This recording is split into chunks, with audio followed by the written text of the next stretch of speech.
موسیٰ علیہ السلام نے کہا یا اللہ میرا جنت کا ساتھی کون ہے؟ اللہ تعالیٰ نے کہا فلاں قصائی، یہ گوشت بیچنے والے۔ موسیٰ علیہ السلام حیران ہوئے، بھئی قصائی میرا جنت کا ساتھی کیسے بن گیا؟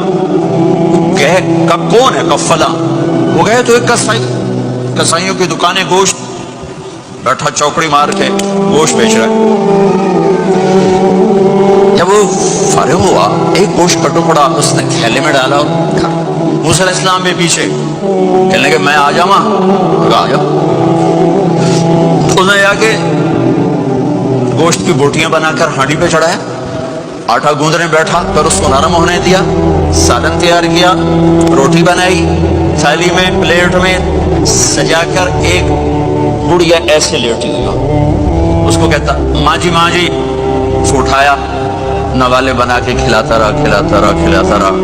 اس کہ ہوں میری بات، اس نے منہ صاف کیا، اس کو لٹایا، وہ کچھ بولی، کچھ بڑائی۔ موسیٰ علیہ السلام دور کھڑے تھے، کہنے لگے بھائی کون ہے یہ؟ تو میری ماں ہے۔ یہ کیا کہہ رہی تھی؟ وہ کہنے لگا جی ماں جو ہوئی کی دساں، جداں دی خدمت کرنا شروع ہو جاندی تینوں اللہ جنت وچ موسیٰ دا ساتھی بناوے۔ کتھے موسیٰ تے کتھے قصائی۔